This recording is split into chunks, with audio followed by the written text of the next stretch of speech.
it. Hey, watch your language. This is radio. We have regulations about that sort of thing. But you let a naked man on. Yeah, he's behind the screen. You can't see him. It's not that exciting. Imagine a flabby guy with a ponytail and a nasty rash. You'll get the picture. Imagine one. I married one. Anyway, what was I saying? You were discussing the degenitron, which I understand is a gains machine. Then you swore. I'm sorry, it makes me so mad. I mean, what I heard my son, Patrick III, I heard him using slang words in the house the other day. Rad and cool and stick it. I mean, I beat him to within an inch of his life, and he will never make that mistake again. Americans should be spoken properly. What? No, don't interrupt me. I've got children, you know. Please. This is really important. It's about the family. Look. Nobody knows how to cook anymore. Nobody knows how to kill anymore. Nobody knows how to kill dinner. My daddy was a very wise man. Before that tractor pull accident, my daddy taught me how to slaughter a pig. That's very useful information. Oh, sure, I was a little nervous at first, but he put me in a room with a fork and a fat sow and told me he'd be back in an hour for some fat back and hog gels. As a mother, I'm proud to say I throttled the life out of that little piggy. I did it for my family, and I'll do it again. Feeding the family is my job as a mother. Daddy earns money and goes away with his secretary, and Mommy provides dinner and keeps a brave face on things, even though her heart is breaking. Where are my pills? Barry, you look like you've got something to say. I agree. Statistics show that families that spend time together naked are the best kinds of families. You see, social class distinctions disappear when everyone is naked. I can't tell if you're rich or poor, black or white. It doesn't matter because we're all naked. Designer clothes? Try designer nudism. My body was made by the best designer around.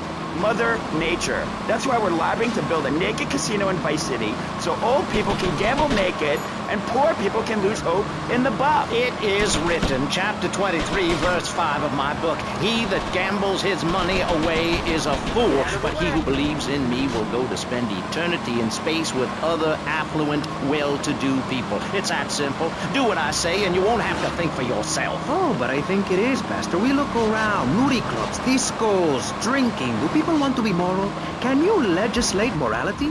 Can we tell people how to live their lives? Absolutely. Yes, of course I can. Just look at Prohibition or the Cultural Revolution in China. We can learn a lot from history. Chairman Mao or Stalin, they purged their lands of degenerates and intellectuals, the scum of the earth in my book. And look at the great societies they built. People want to be told how to act. And most people are idiots, and that's exactly who my teachings appeal to. This lawless, permissive society has no boundaries, and without boundaries, how do you know where the limits are? You have to know what's good and what's evil.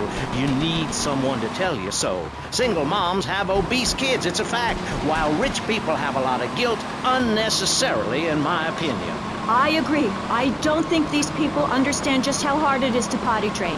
You have to give a treat when Precious makes a poopy. My kids are big-boned, and they eat prunes every day. But that's what's wrong with this country. All of this emphasis on being thin and healthy. When my children are hungry, I hand them a spear and send them out to the park to catch their own food. They're learning how to be self-sufficient. Yesterday, my youngest, Jono, killed the postman, but at least he was trying. So I gave him a cuddle. I told him to hit Daddy next time he comes home late smelling of cheap perfume. Okay. It's time to take a break before we hear about any more criminal acts against government employees. You're listening to Pressing Issues. Morality is the subject at hand. Let's explain exactly how free radio without commercial breaks works. We'll be right back. You're listening to VCPR. Finally, a radio station for teachers and librarians. You've been enjoying Pressing Issues, but as is normal, you can't listen to an hour's worth of programming on this station without us begging for money. It's the bi-daily begathon here on VCPR, where we hold your favorite shows hostage until you pony up some cash. You know what's so great about VCPR? It's like a shining torch of cultural enlightenment for Vice City. In these times of darkness, when the hordes are so uneducated they can barely understand multisyllabic phrases like, clean my shoes better, Marissa, or I'll report you to the IRS, or dialectical materialism. Isn't it pleasant to have a patronizing voice on the radio? That's right, Michelle. With the way things are going under Reagan, any moment, the unwashed Huns from the Midwest could descend upon Vice City and enslave the poets and postal workers and force us to watch network programming. That is a frightening thought. But like many things in life, you can throw money at something and feel better about yourself. VCPR is your public radio station, but you have to open your wallet. That's right. If you pledge at the $1,000 level, you'll get tickets for In the Future There Will Be Robots at the Vice City Arts Center. People who see that show say it's difficult to put into English. That must mean it's spectacular. Yes, but if you don't give money to VCPR, we could be thrown back to the Stone Age. Liberals will be set on fire in the streets. Give now. Let's return to pressing issues. Over to you, Maurice, in the studio. Useless, talentless asshole. You're correct. He is an asshole. I love those guys. Really professional and living proof that all of the best talent isn't on commercial networks. These people do it for love, because they have integrity, just like me. We're back with Pressing Issues. I'm Maurice Chavez, winner of 5 public radio awards in the Vice City area, including Best Voice. On this show, we take complex issues and boil them down to simple ones so you can understand. On this segment of the show, we are discussing morality. Since the beginning of time, man has asked questions. Why are we here? What time is it? And is there a place around here a guy can get a drink? Early man, as seen in the cave of Lascaux in France, questioned the morality of making the mammoth extinct.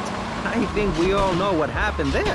Is it society's job to tell each other how to live? Recently, Vice City considered passing a public curfew that says nobody can be on the streets after 8:30 p.m. Of course, the bill didn't get passed, but it made people think. If you don't vote, you get morons in charge. Is that moral? I'm not sure. Let's press the issue. Children should be at home with their parents naked. A curfew makes sense. You know how much money I save not having to wear trendy clothes? Read a history book. At the creation of the universe, the Big Bang, everyone was naked. Even you. Why do I have to stay behind this divider? Maurice, please! Because nobody is interested in seeing your business. Because we have standards of decency which you are offending. Look at me! I'm jumping up and down. Oh my goodness, get back behind the divider, please. I'm married. What's so wrong with me? Why do you hate me because I'm happy? Jan, give me a hug. I won't hurt you. And by the sound of things, your husband is doing the same right now with his secretary. No, we've worked through it. He was stressed. It's hard keeping a family together these days. Everyone, take your clothes off and feel what it's like to be free of bondage. Everyone out there in Vice City, take your clothes off. If this is the land of the free, let's start with our pad.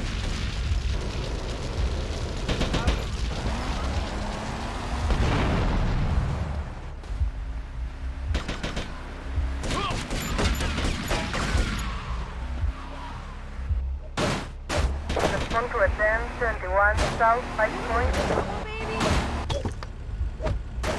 Suspect on foot.